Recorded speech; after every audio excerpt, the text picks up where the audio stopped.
lost in night, in the wood, shadows fight. Don't take gold, can't take flight. Power's gone, nothing's right. Cauldron cold, no more fire. Potions fail, dreams expire. Spirits whisper, call me liar. In the dark, lost desire. Purchase cry, echo loud. Through the fog, through the shroud. Mystic force, once so proud, now just whispers in the crowd.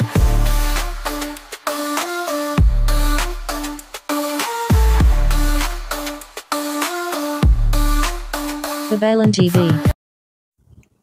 Hello air signs, welcome po sa inyong reading. So this is for your November the 22nd to November the 30th reading.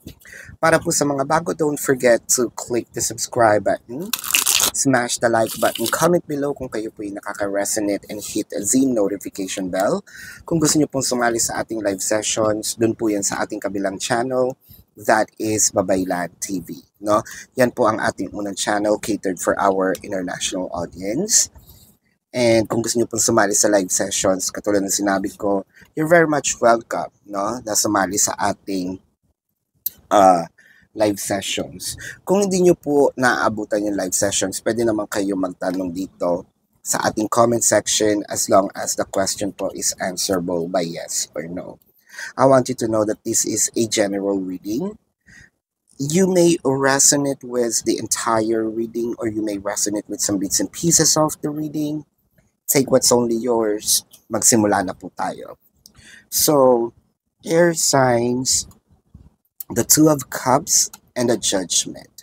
So, ang nakikita natin dito, parang tinatanong natin, mahal pa ba ako, no? Or mahal na ba ako, no? Ni person. So, dalawa lang yan. Kasi the Two of Cups symbolizes, no? The love, the offerings of emotion, the exchange or banter, no? Ng expressions of love. This also signifies commitment, cohabitation, no? Proposal or marriage. Pero siguro tinatanong mo, ready na kaya, no, si person about this another stage of our relationship, no? With the King of Swords and the Lovers. Siguro buong-buo na itong isip natin or sabihin natin yung will natin, no, na itong tao na nakilala ko, nakarelasyon ko ngayon, no? Ito na yung taong para sa akin. No, for a few numbers of you, this might be an LGBTQIA+, no, or they belong to this reading, na parang hindi lang siya ganon ka-expressive, no, siguro reserved yung taong ito, hindi masyadong masalita, hindi masyadong, katulad ng sinasabi ko, expressive, pero somehow, kapag nagbitaw naman siya ng energy, no, nararamdaman ko naman. For a few numbers of you, probably sinabi nyo rin sa inyong sarili na this is more than just destiny. It might be, this is more than just a soulmate, no? Chances are, I am, or I already met, no, my twin flame. Naniniwala ka na you need to fulfill the mission, no? With the Nine of Swords. Dahil sa sobrang reserved, no, ni person, parang sinasabi natin ay, ganun kaya yung nararamdaman niya? Kasi wala tayong idea, hindi naman nga siya kasi expressive. So medyo nai-stress tayo ngayon, or either napapaniginipan natin siya, no? Or sinasabi natin dito na, hindi ako makatulog sa gabi dahil ako ready na. Pero hindi ko alam kung yung person ko ay ready na nga pa, no? With the Ten of Wands and the Star, para kasing nafe-feel mo or feeling mo lang, no, that this relationship is a one-way relationship.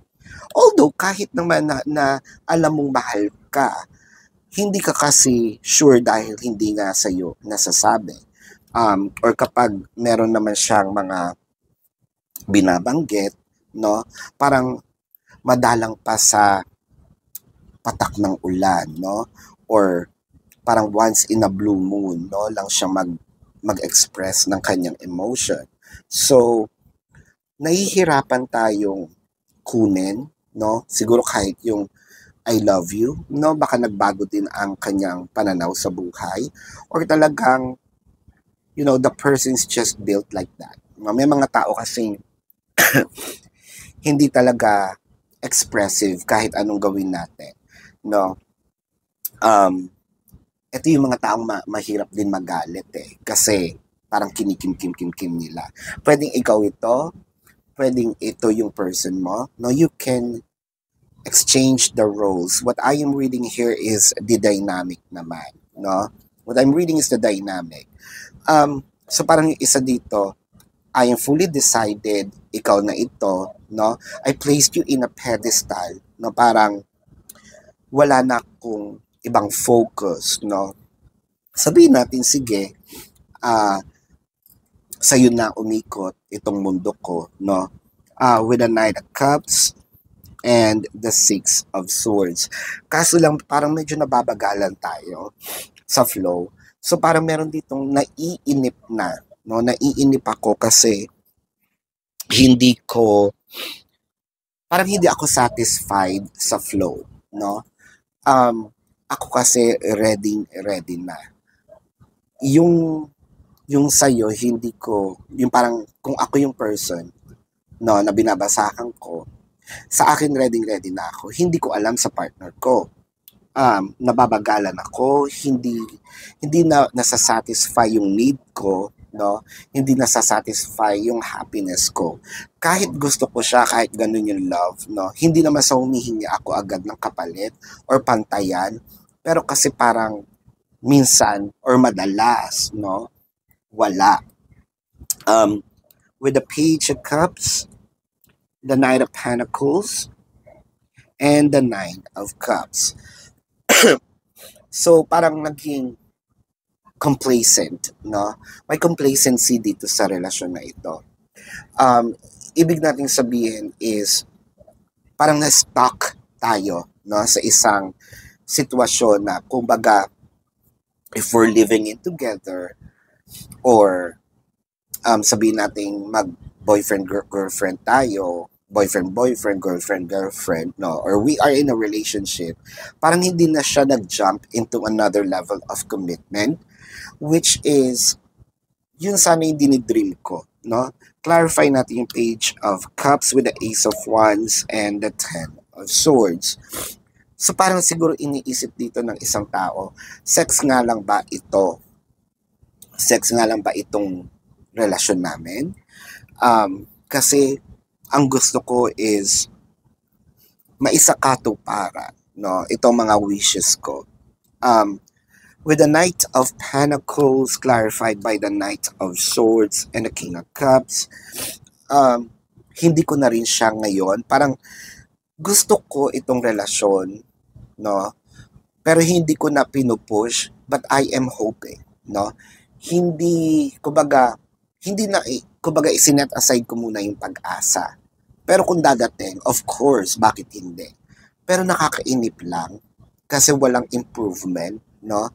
What I am seeing in here is mahal ka naman. Yun naman talaga ang takeaway natin. Mahal ka naman. Hindi nga lang siya na-express ng maayos or hindi lang siya na-express mabuti. Dadating yung time na magiging expressive din naman siya kasi with the Nine of Cups, yun naman yung gusto mo. Nine of Cups symbolizes the wish fulfillment. Sabihin natin medyo late nga lang, but better late than never, no? So tingnan natin dito ang zodiac sign ng person mo. Now this could be their sun sign or a placement in their chart. Pisces, Scorpio, Sagittarius, Leo, Cancer. So I'm seeing Virgo, Libra, Gemini, Aquarius. Did I just said Leo? Yes. Did I mention Sagittarius? Yeah. So that is your reading. Para po sa mga bago, don't forget to click the subscribe button, smash the like button, comment below kung kayo po yung nakaka-resonate, and hit the notification bell. Kung gusto nyo pong sumali sa ating live session, sa kabilang channel po yan, that is Babaylan TV. Yan po ang ating unang channel catered for our international audience. And kung gusto nyo pong sumali sa live sessions, you're very much welcome. No? Kung hindi nyo po naaabutan, pwede naman kayo magtanong dito sa ating comment section as long as the question is answerable by yes or no. Pero kung hindi kayo papatulugin ng yes or no, dumiretso na kayo dun sa description box. There is a link.